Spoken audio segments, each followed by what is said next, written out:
காரியமாக இருக்கின்றது. ஆவியானவர் சர்வ வியாபியானவர், அவர் எங்கும் இருக்கின்றவர், அசைவாடுகிறவர், அவர் எல்லா காரியங்களும் அவருக்கு மறவில்லாததாக இருக்கின்றது. அந்த ஆவியானவரை நாங்கள் இயேசு கிறிஸ்துவே மெய்யான தெய்வம் என்று சொல்லி அங்கே நாங்கள் அவரை அறிக்கை செய்யும் போது அவர் என்ன செய்கிறார்? அவர் எங்களுக்குள்ளாக வந்து வாசம் செய்கிறார். He is within us. ஆனால் இன்னொரு காரியம் நடக்க போகின்றது. அவர்கள் அறியாது இருந்தார்கள். என்ன காரியம் என்று சொன்னால், அங்கே உன்னதத்திலிருந்து ஒரு பலன் வரப்போகின்றது. அதற்காக ஆண்டவர் சொல்கிறார், நீங்கள் போய் அந்த பலன் வரும் வரைக்கும் எருசலேமிலே தடுத்துக் கொள்ளுங்கள் என்று சொல்லி. ஆம், இந்த கிறிஸ்தவ வாழ்க்கையில் நாங்கள் காண வேண்டிய சில காரியங்கள், நாங்கள் கேட்க வேண்டிய காரியங்கள் அருமையானவர்களே, எங்களுடைய வாழ்க்கையில் தேவையானதாய் அத்தியாவசியமானதாக இருக்கிறது. இந்த ஜனங்களும் அவர்கள் ஆண்டவரை துதித்தார்கள், ஆண்டவரை புகழ்ந்து பாடினார்கள். மிகுந்த சந்தோஷத்தோடு அங்கே எருசலேமுக்கு போகிறார்கள். தேவாலயத்தில் போனது மாத்திரமல்ல, தேவனை புகழ்ந்து பாடுகிறார்கள். கிறிஸ்தவ வாழ்க்கை என்பது, ஆம், நாங்கள் அநேக ஜனங்கள், ஆண்டவரினால் மீட்கப்பட்ட ஜனங்கள் இவைகளை செய்கிற காரியங்களை நாங்கள் கண்டிருக்கிறோம். எங்களுடைய வாழ்க்கையில் நாங்கள் பார்த்திருக்கிறோம், அனுபவித்திருக்கிறோம், செய்திருக்கிறோம். ஆனால் ஒரு காரியம், இன்று நாங்கள் ஆண்டவரிடம் கேட்க வேண்டியவர்களாக இருக்கின்றோம். அது என்ன? அந்த உன்னத பலன். ஏனென்று சொன்னால் பாருங்கள், அங்கு ஆவியானவரை பெற்ற பின்பும் அவர்கள் இயேசு கிறிஸ்துவானவர் ஊதி பரிசுத்த ஆவியை பெற்றுக்கொள்ளுங்கள் என்று சீஷர் மத்தியில் சொன்ன பின்பும் அங்கே கடைசி அதிகாரத்தில் யோவானில் பார்த்தீர்கள் என்று சொன்னால் அவர்கள் என்ன செய்கிறார்கள்? மீன் பிடிக்க போய் விடுகிறார்கள். ஏனென்றால் அந்த பலன் அவர்களை ஆட்கொள்ளவில்லை. அதாவது நிரம்பி வழிகிற அனுபவம் அவர்களுக்குள்ளாக இன்னும் வரவில்லை. எங்கே ஆவியானவர் காரியத்தை அவர் அற்புதமாய் அங்கே யோவானில் சொல்லியிருக்கிறார். ஏனென்றால் ஆண்டவர் எல்லாவற்றையும் அறிந்தவர், அவர் அல்பாவும் ஒமேகாவும், அவருக்கு முன்பாக எதுவுமே மறைவானதில்லை. என் ஆண்டவர் அறிந்திருந்தார். அவன் அங்கே தன்னோடு இருந்தவன் ஒருவன் தன்னை காட்டி கொடுக்க போகின்றான். தன்னோடு தன்னுடைய உயிரை கூடி கொடுப்பேன் என்று சொல்லுகிற அங்க பேதுரு தன்னை மறுதளித்து, தன்னை தூஷித்து, தன்னை விட்டு போகிறான். அங்கே வேதம் ஒரு இடத்தில் குறிப்பிடுகிறது, ஒரு இளம் வாலிபன் தன்னுடைய அந்த போர்வையை கூடி அவன் இழந்து விட்டாலும் பரவாயில்லை என்று சொல்லி ஓடுகிறான். இப்படியாக எல்லா ஜனங்களும் ஓடுகிறார்கள். தன்னோடு இருந்தவர்கள் மாத்திரமல்ல, இவரை சிலுவையில் அறையும் என்று சொல்லி, தன்னாலே தன்னை மெசியா என்று சொல்லி, இவர்கள் தேவனுக்கு ஸ்தோத்திரம் என்று சொல்லி, ஓசன்னா என்று சொன்னவர்கள் கூடி அறையும் என்று சொல்லி சகலதையும் அறிந்த தேவன். ஆனாலும் என் ஆண்டவர் எவ்வளவு அன்பான தேவன். அவர் சொல்லுகிற காரியத்தை நாங்கள் வாசித்து பார்ப்போம் என்று சொன்னார். யோவான் எழுதின சுவிசேஷம் 14வது அதிகாரம் 16-18 அங்கே ஆண்டவர் செய்கிற அற்புதமான காரியத்தை பாருங்கள். அவர் சொல்லுகிறார், நான் பிதாவை வேண்டிக் கொள்வேன், அப்பொழுது என்றென்றைக்கும் உங்களுடனே கூட இருக்கும்படி சத்திய ஆவியாகிய வேறொரு தேற்றரவாளனை அவர் உங்களுக்கு தந்தருளுவார். அது அடுத்த வசனம் சொல்லுகிறது, உலகம் அந்த சத்திய ஆவியானவரை காணாமலும் அறியாமலும் இருக்கிறபடியால் அவரை பெற்று கொள்ள மாட்டாது.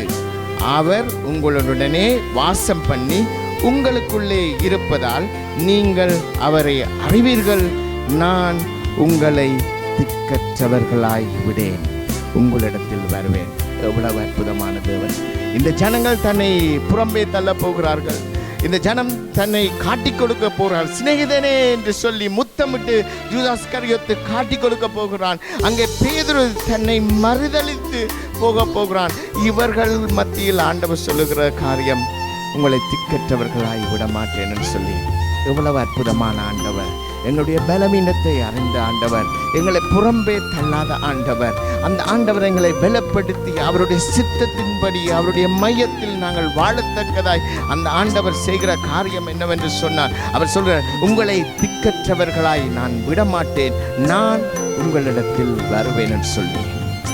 இந்த ஆண்டவர் தான் பரலோகத்தில் அங்கே வாக்கு கடங்காத பெருமூச்சோடு இன்றும் எங்களுக்காக விண்ணப்பித்துக் கொண்டிருக்கிற ஆவியானவர் தன்னுடைய சீஷர்கள் மத்தியிலே பெத்தானியாவில் அங்கே பரத்துக்கு எடுத்துக்கொள்ளப்பட்டார்.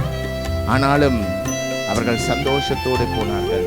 ஆண்டவரை துதித்து பாடினார்கள். ஏனென்றால் அவர்கள் கண்டார்கள், ஆம், இந்த ஆண்டவரை அவங்கள் சிலுவையில் அறைந்தார்கள், மரித்தார் என்று சொல்லி எங்களுக்கு எல்லாம் முடிந்ததென்று நாங்கள் கண்டு வேதனையோடு இருந்தபோது அந்த ஆண்டவர் மறுபடியும் உயிரோடு வந்தார், எங்களோடு சம்பாஷித்தார், எங்களோடு உணவருந்தினார்.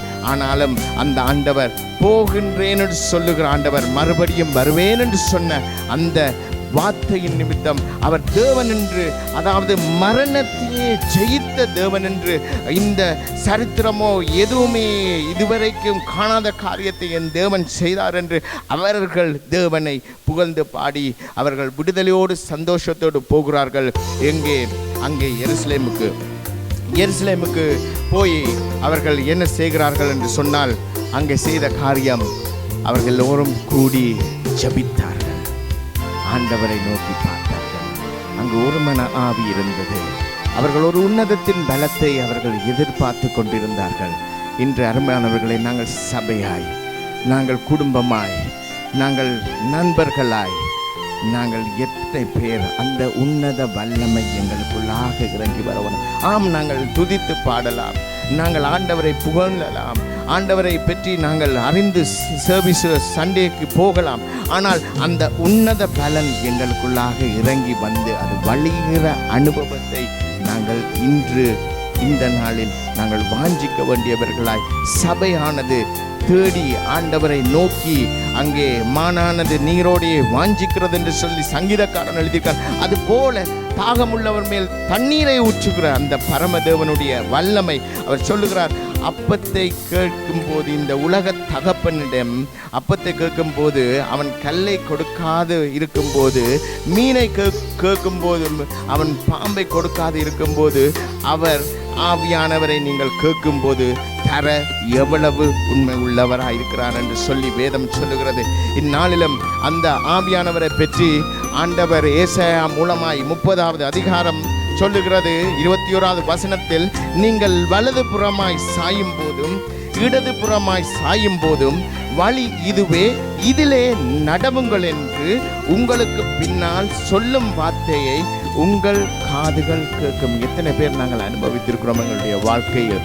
நாங்கள் அநேகமானவர்கள் இங்கு நாங்கள் ஆண்டவரை எங்களுடைய வாழ்க்கையில் ஒரு ஒரு ஒரு ஒரு குறிப்பிட்ட காரியத்தை நாங்கள் எங்களுடைய பிள்ளைகள் ஆண்டவருடைய ராஜ்யத்துக்குள்ளாக ஆண்டவருடைய பிள்ளைகள் அவர்கள் அந்த அதாவது நாங்கள் எல்லாம் ஹிந்து பேக்ரவுண்ட்ஸ்லேருந்து வந்த நாங்கள், ஆண்டவரை அறியாத ஜனங்களாய் வந்த நாங்கள்.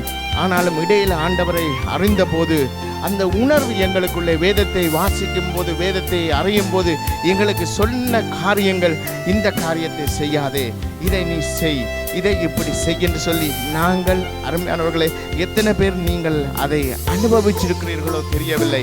அருமையானவர்கள், நான் என்னுடைய வாழ்க்கையில் எத்தனையோ தடவை அனுபவித்திருக்கிறேன். என் ஆண்டவர் சொல்லுகிற காரியம் அது மனுஷ பிரகாரமாய் அது சரியென்றே இருக்கும். ஆனால் ஆண்டவர் சொல்லுவார், செய்யாதே மகனே என்று சொல்லி. அந்த வார்த்தை அது யார் என்று சொன்னால் ஏசாயாவில் சொல்லப்படுகிறது. அந்த வார்த்தையை நீங்கள் கேட்பீர்கள். அந்த வார்த்தை சத்திய ஆவியானவருடைய வார்த்தையை தான் நாங்கள் தியானிக்கின்றோம், கேட்கின்றோம், எங்களோடு பேசிக்கொண்டிருக்கிறார். ஹல்லேலூயா. அந்த ஆவியானவர்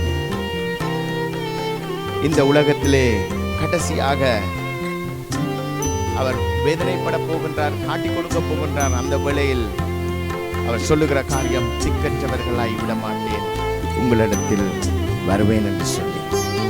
அவர் வரும்போது அவர் என்ன செய்வார்? ஆம், எங்களை திக்கற்றவர்களாய் விடமாட்டேன் என்று சொல்லியிருக்கிறார். இன்று வரைக்கும் எங்களை விடவில்லையே. அவர் உங்களிடம் வரும்போது அவர் என்ன செய்கிறார்? அந்த ஆவியானவர் என்ன செய்கிறார்? பிலிப்பியருக்கு எழுதின நிருபம் 2வது அதிகாரம் 5வது வசனம் இப்படியாக சொல்லுகிறது, கிறிஸ்து இயேசுவில் இருந்த சிந்தையே உங்களிடத்தில் இருக்க கடவுள் சொல்லி, அதற்கு பின் நாங்கள் பிலிப்பியரில் வாசித்தோம் என்று சொன்னால் அவருடைய சிந்தையை பற்றி எங்களுக்கு சொல்லப்படுகிறது. அருமையானவர்களே, அந்த சிந்தை எப்படியாக இருந்தது என்று சொன்னால், நாங்கள் வாசித்தோம் என்று சொன்னால் 6வது வசனம், நாங்கள் அதிகமாய் தியானிக்கிற வசனம், அவர் தேவனுடைய ரூபமாய் இருந்தும் தேவனுக்கு சமமாய் இருப்பதை கொள்ளையாடின பொருளாய் எண்ணாமல். கொள்ளையாடின பொருளாக எண்ணாமல் கிறிஸ்துவின் சிந்தை எங்களுக்குள்ளாக வரும்போது அவர் எங்களை எவ்வளவுக்கு அவர் அடிமையின் கோலம் கொண்டார் என்று சொல்லி, மனித ரூபமாகி அடிமையின் கோலம் கொண்டார் என்று சொல்லுகிற அந்த ஹம்பிள்னஸ், தாழ்மையுள்ளமானது, மற்றவர்களை மன்னிக்கிற உள்ளம், மற்றவர்களை நேசிக்கிற உள்ளம், மற்றவர்களோடு உறவை ஏற்படுத்துகிற உள்ளம், இந்த காரியம், இந்த சிந்தை அங்கே சிலுவையிலே ஆண்டவர் கடைசியில் கூட அந்த ஜனங்கள் தனக்கு எவ்வளவோ காரியம் வேதனைகள் செய்தார்கள், அந்த ஜனத்தை கூடி அவர்களை கூடி பிதாவே மன்னியும் என்று சொல்லுகிற அந்த சிந்தை. அருமையானவர்களே, எங்களோட வாழ்க்கையை எத்தனையோ வேதனைகள் செய்திருப்பார்கள், எத்தனையோ துரோகம் செய்திருப்பார்கள், நாங்கள் அழிந்து போக வேண்டும் என்று நினைத்திருப்பார்கள், இவர்கள் ஒன்றுமே இல்லாமல் போக வேண்டும் என்று நினைத்திருப்பார்கள், சில வேளை தெரிந்து செய்திருப்பார்கள், சில வேளை தெரியாமல் செய்திருப்பார்கள், எங்களை தூற்றியிருப்பார்கள். ஆனால் என்னக்குள்ளாக அந்த ஆவியானவர் வரும்போது அருமையானவர்களே, அந்த கிறிஸ்துவின் சிந்தை, பிதாவே இவர்களை மன்னியும், பிதாவே இவர்களை மன்னியும், இவர்கள் செய்வது என்னவென்று தெரியாமல் செய்கிறார்கள் என்று சொல்லக்கூடிய அந்த கிறிஸ்துவின் சிந்தையை தருகிறவர் அந்த பரிசுத்த ஆவியானவர் எங்களுக்குள்ளாக வரும்போது அருமையானவர்களே, இந்த ஆவியானவரை நாங்கள் எவ்வளவாக வாஞ்சிக்க வேண்டும். நாங்கள் சொல்லலாம், நானும் மனுஷன் தானே, நானும் பிழைவிடுகலாம் தானே, நானும் மாமிசத்தில் உள்ளவன் தானே என்று சொல்லி எத்தனை தடவை நாங்கள் காரியங்களை செய்கிறோம். அங்கே பாருங்கள், பவுல் மாக்கை இவன் ஊழியத்துக்கு உதவ மாட்டான், இவன் வேணாம் என்று சொல்லுகிற அந்த பெரிய அப்போஸ்தலர், தன்னை சிறிய அப்போஸ்தலர் என்று சொன்னாலும் அந்த பெரிய அற்புதமான ஊழியக்காரன் சொல்லுகிறார், அங்கே கடைசியிலே அந்த ஹம்பிள்னஸை பார்த்தீர்கள் சொன்னார், அவன் ஊழியத்துக்கு அவன் தேவையானவனாய், அவன் உண்மை உள்ளவனாய் இருக்கிறான், அவனை கூட்டிக் கொண்டு வாரும் என்று சொல்லி அங்கே சொல்லுகிறார். அவ்வளவு எப்படியாக கிறிஸ்து அங்கே அவனுக்குள்ளாக கிரியை செய்கின்றான், எவ்வளவாக கிறிஸ்து சிந்தை அவன் தடுத்து கொள்ளுகிறான். சொல்லுகிறான், எல்லா பாவிகளிலும் பார்க்க பிரதான பாவி நான் என்று சொல்லி இந்த வேதத்தில் புதிய ஏற்பாட்டில் அநேக காரியங்களை அவன் கிறிஸ்துவின் ஆவியினாலே வெளிப்படுத்தி இன்றும் சபைகள் நிர்மாணிக்கத்தக்கதாய், நிர்வகிக்கத்தக்கதாய் அவனுடைய வார்த்தைகள் இன்றும் பேசிக்கொண்டிருக்கிறது. அருமையானவர்களே, அந்த வார்த்தையானது அதை சொல்ல அவனுக்கு எவ்வளவு ஹம்பிள்னஸ், எவ்வளவு தாழ்மையான அந்த மனம், அந்த பக்குவம் இருந்திருக்க வேண்டும். அவனை கொண்டு வாரும் என்று சொல்லி அவன் இன்னொரு இடத்தில் சொல்லுகிறான், நான் தீமோத்தேயு வந்தபோது நான் வைராக்கியத்துடன் ஆண்டவருடைய வசனத்தை நான் அங்கு சொன்னேன் என்று சொல்லி அவன் சொல்லியிருக்கவே வேண்டியதில்லை. அங்கே தன்னுடைய வேலைக்காரனாகிய தீமோத்தேயு என்று சொல்ல வேண்டிய, அவன் சின்ன வயதில் குறைந்தவனாய், அவனை பற்றி பெரிதாக கதைப்பதற்கு ஒன்றுமே இருக்க வேண்டிய அவசியமே இல்லை, தன்னையே பற்றி சொல்லி. ஆனால் அந்த எவ்வளவு அவனுடைய மனம் எப்படியாக அந்த கிறிஸ்துவின் சிந்தை மற்றவர்களை உயர்வாய் எண்ணி, மற்றவர்கள் மீது அன்பு செலுத்தி, எதற்காக தங்களை அங்கே ஒரு ஹிஸ்டரி இப்படியாக சொல்லுகிறது, சரித்திரம் என்னவென்று சொன்னால், அப்போஸ்தலர் பவுலை கொண்டு போகிறார்கள் சிரச்சேதம் செய்வதற்கு. அங்கே ரோம சேவரும் கூட்டிக் கொண்டு போகிறார், அதிகாரி ஒருத்தர் கூட்டிக் கொண்டு போகிற வழியில் கூடி என் ஆண்டவரை பற்றி சொல்லும் போது அங்கே அவர் முட்டுக்காலிட்டு அவர் தன்னுடைய தலையை குளிந்து கொண்டிருக்கிற வேளையில் அங்கே அந்த போர்ச்சகரன் என்ன செய்கிறான், அந்த அதிகாரியும் தானும் ஆண்டவரை ஏற்றுக்கொண்டேன் என்று சொல்லி அவனோடு முட்டுக்காலில் தன்னுடைய தலையையும் கொடுக்கத்தக்கதாக ஆண்டவருடைய வல்லமை பேசின அந்த மனுஷன்தான் சொல்ற, நான் பிரதான பாவி என்று சொல்லி. இத்தனை தடவை கிறிஸ்துவினாலும் மீட்கப்பட்டவர்கள், எங்களுக்கு ஒரு குறையும் இல்லை, நாங்கள் பரலோகத்துக்கு போகிறோம், ஓ ஆயுற்று டெல் மீ எனிதிங் என்று சொல்லி நாங்கள் சிறு பிள்ளை போல நாங்கள் காரியங்களை கேட்கிறவர்களாக இருக்கிறோம். சிறு பிள்ளை தான் அறியாதவர்களாக இருப்பார்கள், ஆனால் நாங்கள் கிறிஸ்துவுக்குள் வளர்ந்தவர்கள், ஆண்டவருடைய ஞானத்தின் ஆவியினாலே, அவர் சொல்லுகிறார் ஞானத்தின் ஆவி என்று சொல்லி அந்த ஆவியானவரை பெற்றவர்களாய் நாங்கள் கிறிஸ்துவின் சிந்தை, எளிமையான கோலம், தாழ்மையான கோலம், அதை he didn't want to take it for granted.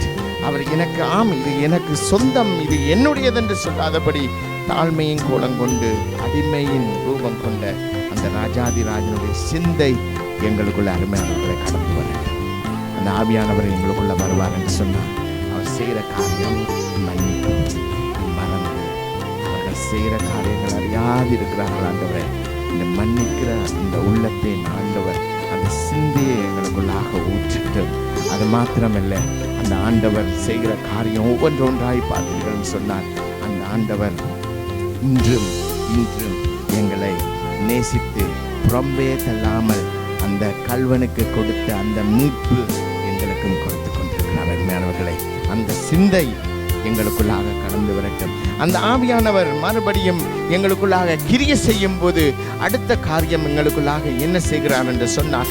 ஏனென்றால் அவர் எல்லாவற்றிலும் அவர் கிறிஸ்துவை மகிமைப்படுத்துகிறவராய், பிதாவை மகிமைப்படுத்துகிறவராய் காணப்படுகிறார். அடுத்து என்ன செய்கிறார் என்று சொன்னால், கொலோசியருக்கு எழுதின நிருபம் 3வது அதிகாரம் 15வது வசனம் இப்படியாக சொல்கிறது, தேவ சமாதானம் உங்கள் இருதயங்களை ஆள கடவது, இதற்கென்றே நீங்கள் ஒரே சரீரமாய் அழைக்கப்பட்டீர்கள், நன்றி அறிதல் உள்ளவர்களாயும் இருங்கள். தேவ சமாதானம் உங்கள் இருதயங்களை ஆண்டவர் கொடுக்கிற, ஆவியானவர் கொடுக்கிற மகத்துவமான காரியம் இந்த சமாதானம். அருமையானவர்களே, அந்த சீஷர்கள் படகில் இருக்கின்றார்கள். சூறாவளி மாதிரி காற்றும் அங்கே கடலும் கொந்தளித்து அங்கே வருகின்றது.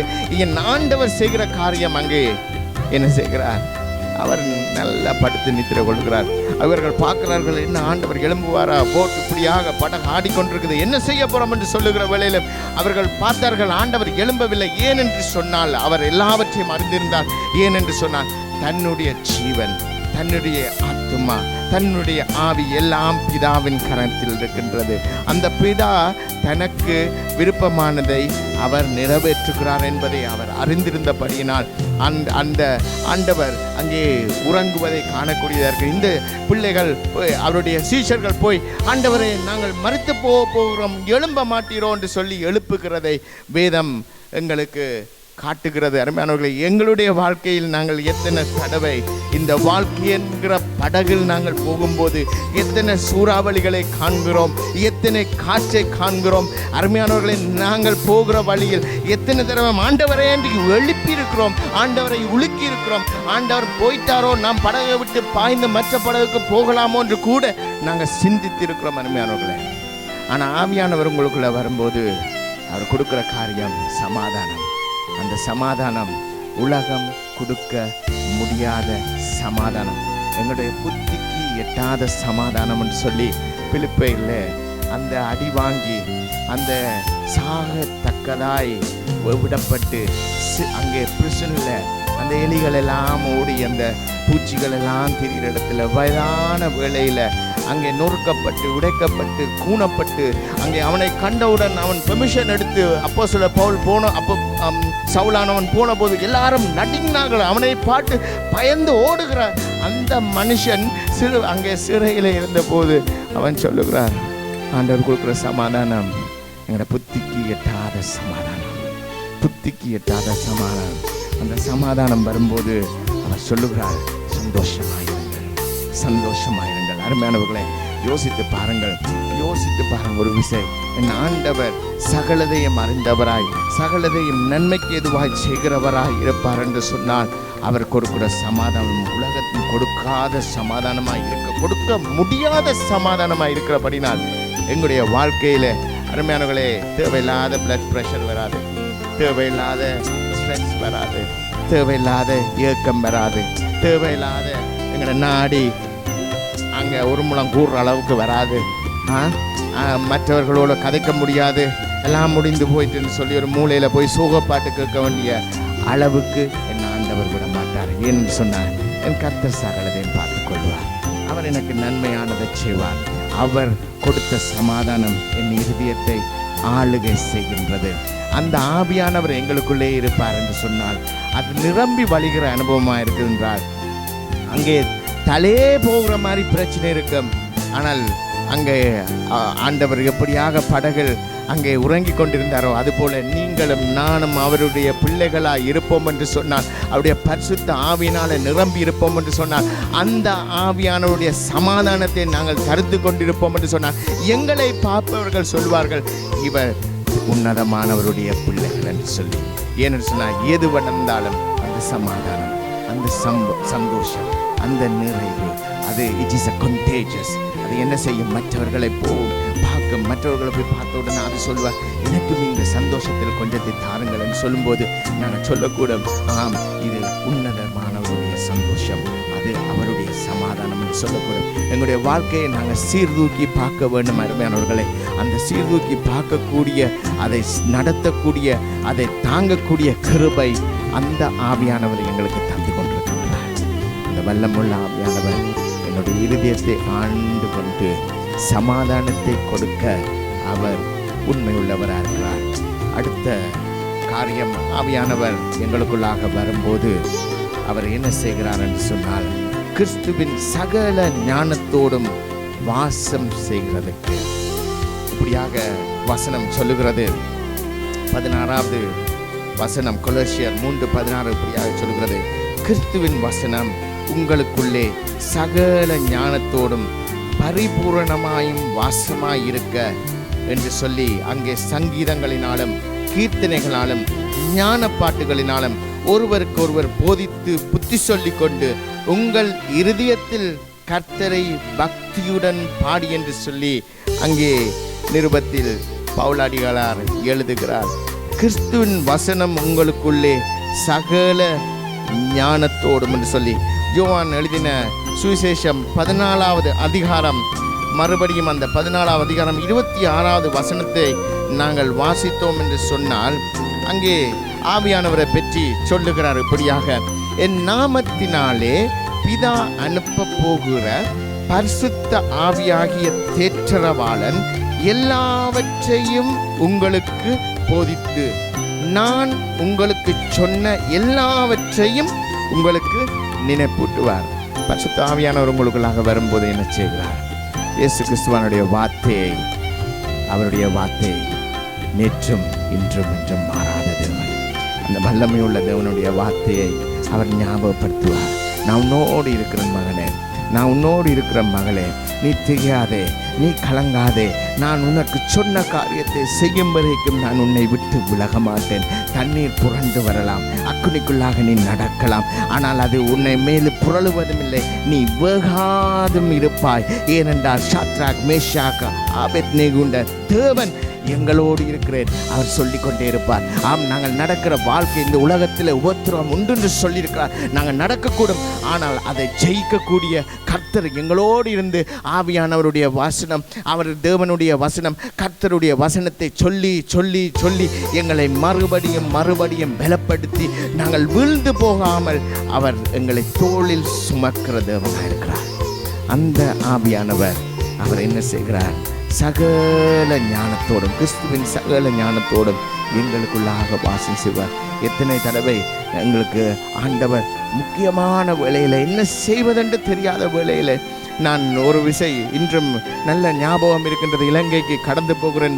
முதலாக தனியாக ஊழியத்துக்காக போகின்றேன். அந்த வேளைகளில் இலங்கையில் மிகவும் கடினமான காலங்கள், அந்த சூழ்நிலை நலமானதாக இருக்கவில்லை. அந்த நாட்களில் நான் போகும்போது ஆண்டவர் சொன்ன நான் ஆண்டவருடைய வேதத்தை திருப்பி வாசிக்கும் போது யோசுவாக்கு சொன்ன காரியம், அவர் சொல்ற, பயப்படாதே, திகையாதே, நான் உன்னோடு இருக்கின்றேன். அதை வாசித்தவுடன் என்னுடைய உள்ளத்தில் ஒரு பெரிதான சந்தோஷம். என் ஆண்டவர் என்னுடைய இதயத்தின் அங்கலாய்ப்பை அவர் என்ன அறிந்து அதை அவருடைய வசனத்தினால் எனக்கு அவர் சொல்லி என்னை பலப்படுத்தினார். அப்படித்தான் இந்த ஞானமாய் அவருடைய வார்த்தையானது என்ன செய்கிறது? அது எங்களுக்குள்ளால ஞானத்தின் ஆவியானவர் எங்களுக்குள்ளாக இருக்கும்போது அந்த வார்த்தையின் மூலமாய் எங்களை பலப்படுத்துகிறவராய் இருக்கின்றார்.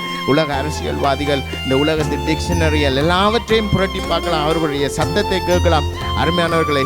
ஆனால் என் ஆண்டவர் சொல்லியிருக்கிறார், சொன்னதை அவர் செய்கிற தேவனாயிருக்கிறார். அவர் ஒருபோதும் மனம் மாறுவதில்லை. அவர் பொய்யுரையாத தேவனாயிருக்கிறார். இந்த அருமையான தேவன், ஞானத்தின் ஆவியானவர் எங்களுக்குள்ளாக வாசம் செய்யும் போது அருமையானவர்களே, அவர் எங்களை கிறிஸ்துவின் சிந்தைக்குள்ளாக அவருடைய சமாதானத்தை நாங்கள் தரித்து கொண்டவர்களாய், எல்லாவற்றுக்கும் மேலாக அவருடைய வார்த்தை, அந்த வார்த்தையானது எல்லாவற்றிலும் பார்க்க அவர் வார்த்தையை பிரஸ்தாபப்படுத்தியிருக்கிறார். அந்த வார்த்தை தான் இந்த உலகத்திலே மாமிஷமாய் வந்தது, அது எங்களோடு இருந்தது, அதை நாங்கள் தொட்டு பார்த்தோம் என்று சொல்லி அங்கே யோவான் எழுதுகிறார். அந்த அற்புதமான வார்த்தை எங்களுக்குள்ளாக வாசம் செய்யும் போது உங்களுக்குள்ளே இருக்கிறவர் எவ்வளவு பெரியவர், அவர் பெரிய காரியம் செய்வார். அந்த ஆவியானவரை நாங்கள் வாஞ்சிப்போம். Let us have that overflowing, that spirit of the Lord, that to have that the sovereign God have the say in our lives. எங்களுடைய வாழ்க்கையிலே அவர் செய்யக்கூடியவர். அது அந்த ஆவியானவர் ஞானத்தோடு எங்களுக்குள்ளாக இருந்து சகலதையும் செய்கிற ஆவியானவர் இன்னொரு காரியத்தை அங்கே என்ன செய்கிறார் என்று சொன்னால், கொலோசியர் 4:6 இப்படியாக சொல்லுகிறது, அவனவனுக்கு இன்னபடி உத்தரவு சொல்ல வேண்டும் என்று நீங்கள் அறியும்படி உங்கள் வசனம் எப்பொழுதும் கிருபை பொருந்தினதாயும் உப்பால் சாரமேறினதாயும் இருப்பதாக. ஆவியானவர் செய்கிற இன்னும் ஒரு காரியம் என்ன செய்கின்றார் என்று சொன்னால், எங்களுடைய வார்த்தை, எங்களுடைய நடவுடை பாவனை, நாங்கள் சொல்ல முடியாது கிறிஸ்துவுக்குள்ளாக நான் ஆண்டவரை ஏற்றுக்கொண்டேன், ஆவியானவரை பெற்றுக்கொண்டேன், நான் இப்படித்தான் வாழ்வேன் என்று சொல்லாமல் இருப்பதற்காக என் ஆண்டவர் என்ன செய்கிறார்? கிருபையினாலே அவர் என்ன செய்கிறார்? அவருடைய வசனம் என்ன செய்கிறது? எப்பொழுதும் கிருபை பொருந்தினதாயும் உப்பால் சாரமேறினதாயும் இருக்க வேண்டும் சொல்லி எங்களுடைய வாழ்க்கை அந்த உப்பால். சில வேளை நாங்கள் வசனங்களை நல்லா பாடமாக்கி இருக்கலாம். சில ஆட்களுக்கு எனக்கு தெரியும், சில பேர் இந்த ஆரம்பத்திலிருந்து முடிவு எந்த புக்கை கொடுத்தாலும் அவர்கள் பாடமாக்கி விடுவார்கள். வசனம் எல்லாம் இருக்கும். ஒரு விஷயம் நீங்கள் பார்த்தீர்கள் சொன்னால், நீங்கள் சமைக்க போகும்போது அங்கே ஒரு பொட் இருக்குது என்று வையுங்கள். அந்த பொட்டில் எழுதி வச்சிருக்கிறார்கள் சோல்ட் என்று சொல்லி. அந்த சோல்ட்டை பார்த்துவிட்டு சோல்ட் இருக்குது என்று சமைக்க ஆரம்பிக்கிறீர்கள். சமைத்து கொண்டு இருக்கிற வேளையில் சோல்ட் போடுகிற நேரம், உப்பு போடுகிற நேரம் வருகிறது. அந்த டப்பாவை, அந்த பொட்டை நீங்கள் எடுத்து பார்க்குறீங்கள், அதுக்குள்ள ஒன்றுமில்லை. அதனால் ஏதாவது பிரயோசனம் இருந்ததா? ஒன்றுமில்லை அருமையானவர்களே, ஒன்றுமே இல்லை. அந்த உப்பே இல்லை. அந்த உப்பு இல்லாவிட்டால் அந்த கரையை நாங்கள் உப்பில்லா பண்டம் குப்பையிலே என்று சொல்லுவார்கள். எங்கள் ஒரு பழமொழி இருக்கின்றது. அப்படியாக இந்த உப்பில்லாததை நாங்கள் சாப்பிடவும் முடியாது, ஒருத்தருக்குமே பிரயோசனம் இல்லாமல் போயிடும். எங்களுக்குள்ள அந்த உப்பான அந்த ஆவியானவர், உப்பான அந்த கிறிஸ்துவின் சிந்தை, உப்பான அந்த கிறிஸ்துவின் சமாதானம், உப்பான அவருடைய ஞானமான வசனம் எங்களுக்குள்ளாக சாரம் ஏறினதாய் இருக்கும்போது, அருமையானவர்களை நாங்கள் ஒரு கூட்டத்தில் நிற்கும் போது, இவர்கள் கிறிஸ்துவின் பிள்ளைகள் சொல்லுகிறார்கள். சமாரியாவில் உலகத்தை கலக்கிறவர்கள் இங்கும் வந்து விட்டார்கள் சொல்லி அங்கு பவுல் போன போது எல்லாரும் ஜனங்கள் பின்பாக போனார். இயேசு கிறிஸ்து இருந்த போது எல்லாரும் பின்பாக போனார்கள், பின்னாக வந்தார்கள். ஏதாவது கிடைக்குமா, ஏதாவது இருக்குமா? இந்த உலகத்தில் எத்தனை பேர் இருளிலே வாழ்ந்து கொண்டு அவர்களுக்கு பதில் கிடைக்காமல் வேதனையோடு கண்ணீரோடு இருக்கிறார்கள். அருமையானவர்களை, நாங்கள் இயேசு கிறிஸ்துவினுடைய பரிசுத்த அந்த ராஜாவினுடைய ஆவியானவரால் நிறைக்கப்பட்டவர்களாய், உப்பையாலே சாரமாக்கப்பட்டவர்களாய், அவருடைய வாழ்க்கை, அவருடைய நாங்கள் பிணைந்தவர்களாய் நாங்கள் வாழும்போது மற்றவர்களுக்கு அந்த டப்பாவை எம்டி டப்பா போல இல்லாமல் எங்களுடைய வாழ்க்கை உப்பினால் நிறைந்த அந்த டப்பா போல சரியான தருணத்தில், சரியான சமயத்தில் எங்களை ஆண்டவர் அற்புதமாய் ஒவ்வொருடைய வாழ்க்கையிலும் பயன்படுத்தி தனக்குள்ளே இழுத்து கொள்ளத்தக்கதாக இருக்கும். அந்த உப்பால, அந்த கிருபை பொருந்தினதாய், உப்பால சாரமாக்கப்பட்ட ஏற்றப்பட்ட வாழ்க்கை நாங்கள் வாழ, தேவனுடைய பிரசன்னம் நிறைந்தவர்களாய் அவர் நிரம்பி வழிகிற அந்த வாழ்க்கை வாழ எங்களை இன்றைய நாளிலும் ஒப்புக் கொடுக்க போகிறோம்.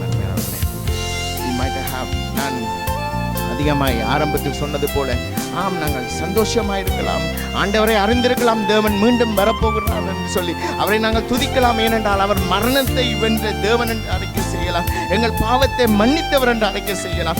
அவர் மீண்டும் வரப்போகிறார். எப்படி பரத்துக்கு போனாரோ அதே போல திருப்பி வருவேன் என்று வரப்போகிறார் என்று சொல்லி அந்த ஏஞ்சல், அந்த தூதுவர்கள் சொன்ன வார்த்தை நிமித்தம் நாங்கள் நம்பிக்கையோடு இருக்கலாம், அவர் வருவார் என்று சொல்லி.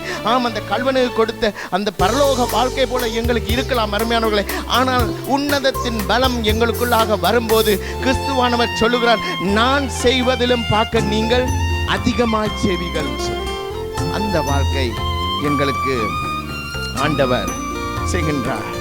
அருமையானவர்களே, ஆவியானவர் எங்களுக்குள்ளே இருக்கும்போது நாங்கள் செய்கிற இன்னும் ஒரு காரியம் என்னவென்று சொன்னால், எங்களுக்கு இயேசு கிறிஸ்து எப்படி வருகிறார் என்ற ஒரு கவர்ச்சியான பாருங்கள். இந்த நடிகர்மார்கள், இந்த குயின் அல்லது பெரிய செலிபிரிட்டிஸ் வரும்போது அங்கே கூட்டம் கூட்டமாய் வருகிறார்கள்.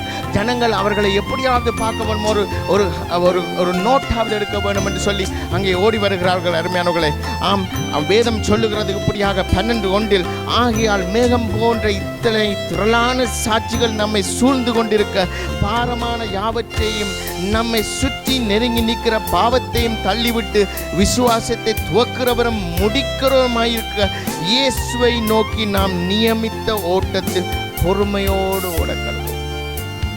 இயேசு கிறிஸ்துவானவர் இந்த உலகத்தில் இருந்தபோது நான் சொன்னது போல ஜனங்கள் நெருக்கி அடித்துக் கொண்டு அந்த பெரும்பாலுள்ள ஸ்திரீ அவருடைய வஸ்திரத்தின் ஓரத்தை தொட்டாலாவது எனக்கு சுகம் கிடைக்கும் என்று சொல்லி அப்படியாக அவரை சுற்றிலும் ஜனங்கள் நெருக்கி கொண்டு அவர் அங்கு இருந்ததை, வாசம் செய்ததை காணக்கூடியதாக இருந்தது. ஏனென்று சொன்னால் அவருடைய வாழ்க்கை சாரமேறினதாக இருந்தது, உப்பான கிருபையினால சாரமேறினதாக இருந்தது, மனதுருக்கத்தினாலே சாரமேறினா இருந்தது, ஆவியானவருடைய நிறைவினால் சாரமேறினதாக இருந்தது. அதனால ஜனங்கள் எல்லோரும் வந்தார்கள். அருமையானவர்களே, எங்களுடைய வாழ்க்கை அந்த கிறிஸ்துவை போல பார்த்து கொள்ளலாம். அங்கே பார்க்கலாம், நாங்கள் அங்கே குயினிடம் வரலாம், அங்கே சார்ல்ஸிடம் வரலாம், எத்தனையோ பெரிய செலிபிரிட்டிஸ் இருக்கிறாங்க. ஆனால் அருமையானவர்களே, எல்லாவற்றுக்கும் கிங் ஆஃப் கிங் எங்களுக்குள்ளே இருப்பார் என்று சொன்னார்.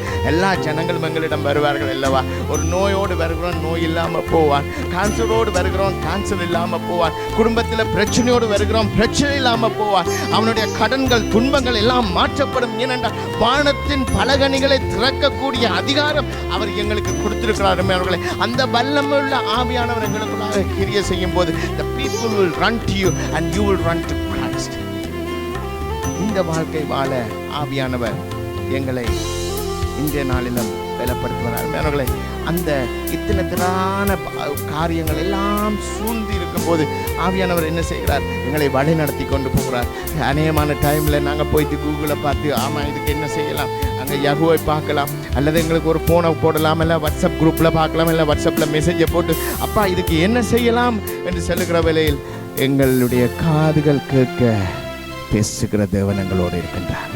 அவர் என்ன செய்கிறார்? இயேசு கிறிஸ்துவின் மண்டையில் எங்களை மறுபடியும் இதுதான் வழி, இதுதான் மகனை வழி, இதுதான் மகளே வழி என்று அழைத்து இழுத்து சுமந்து தூக்கி செல்லுகிற நல்ல கர்த்தர் எங்களோடு இருக்கிறார். இந்த ஆவியானவரை பெற்றுதான் நான் உங்களோடு பேசிக்கொண்டிருக்கிறேன். அந்த ஓட்டத்தில் நாங்கள் பொறுமையோடு ஓடத்தக்கதாக எபிரேயர் சொல்லப்படுகிறது போல நாங்கள் பொறுமையோடு ஓடத்தக்கதாக மேபி எங்களுக்கு பலம் அவர் திராணிக்கு மேலாக சோதிக்காத தேவன் என்று சொல்லப்படுகிறது. எங்களுக்கு பலன் இல்லாமல் இருக்கலாம், நாங்கள் ஓடாதபடிக்கு அமர்ந்திருந்து கர்த்தாவே எனக்கு வழியை காட்டும் என்று சொல்லுகிறவளை, எங்களை பலனற்று போகிறவளையில் அவர் தூக்கி சுமக்க உண்மையுள்ள தேவனாயிருக்கிறார்.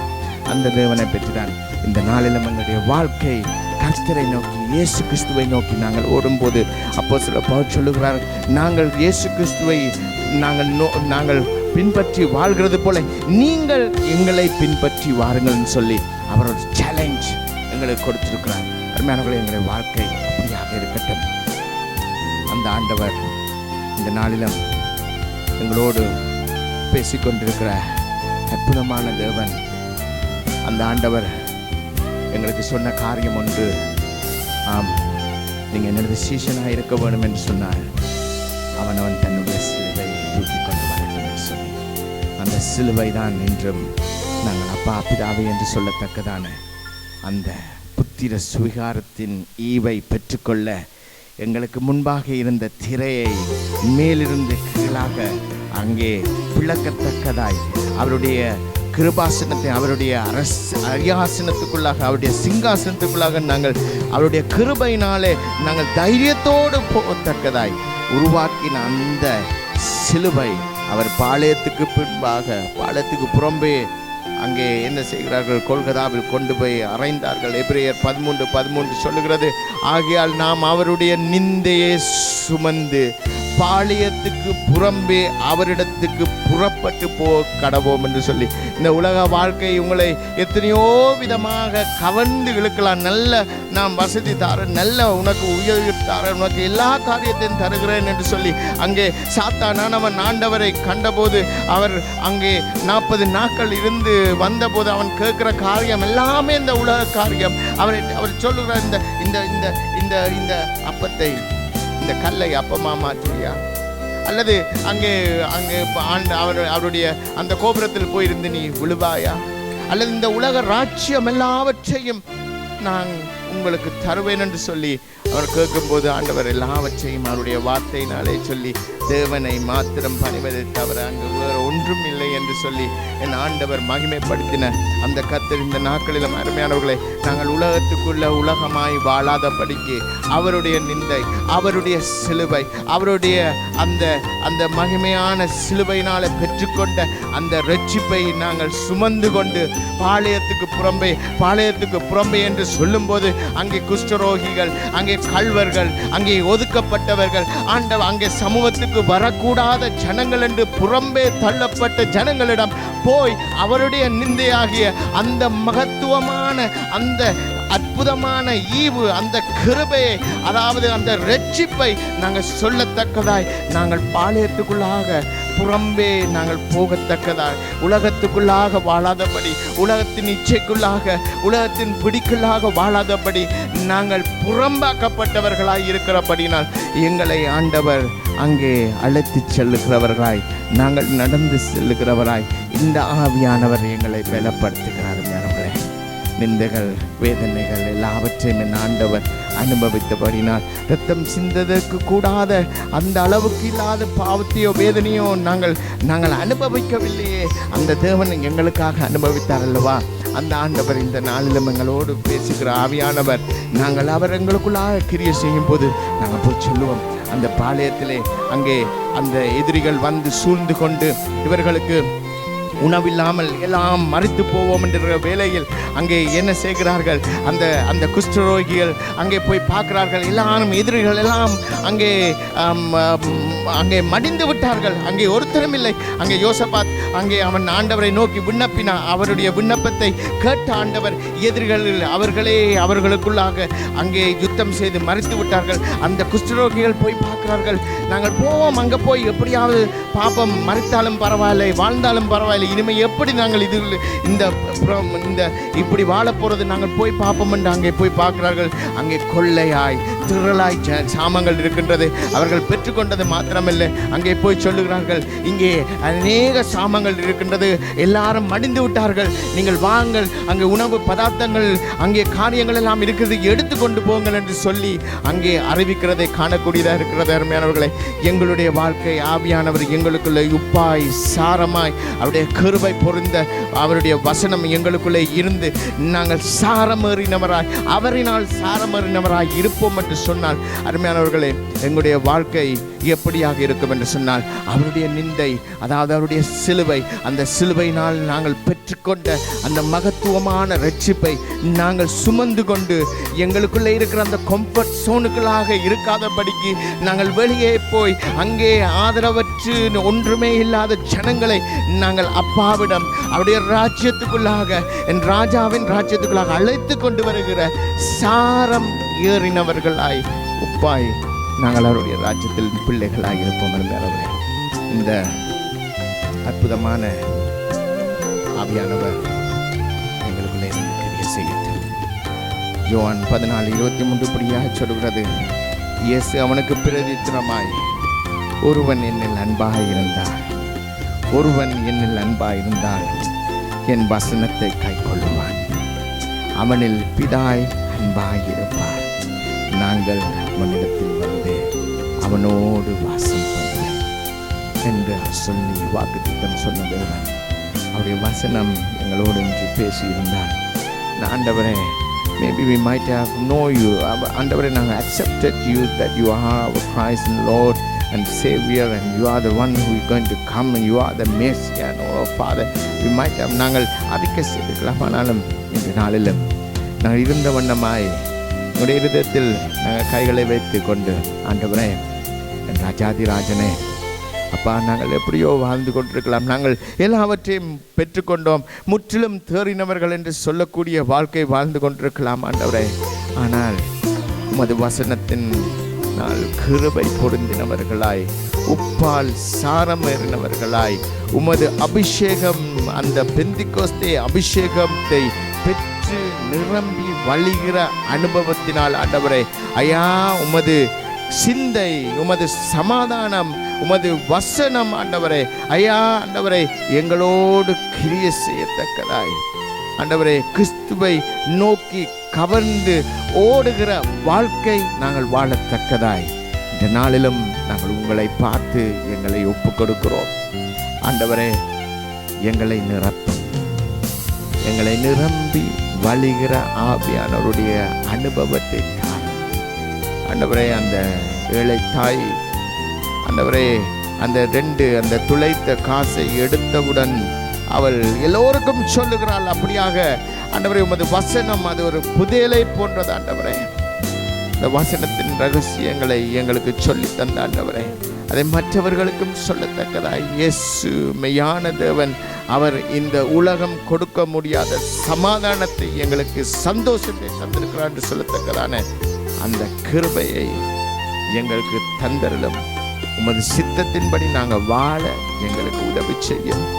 ஆவியானவரை எங்களை பலப்படுத்தி உமது நிந்தையாகிய அந்த சிலுவையால் பெற்றுக்கொண்ட ரட்சிப்பை மற்றவர்களிடத்தில் கொண்டு போய் பாளையத்துக்கு புறம்பே இருக்கிற ஜனங்கள், ஒதுக்கப்பட்ட ஜனங்கள் ஆண்டவரே நிராதரவாய் வைக்கப்பட்ட ஜனங்கள் அவர்களிடம் சொல்லத்தக்கதாய் உமது பிள்ளைகளாய் மாறத்தக்கதான ஆண்டவரே உமது வசனம், உமது பிரசன்னம் எங்களுக்குள்ளாக கிரியை செய்யட்டும்.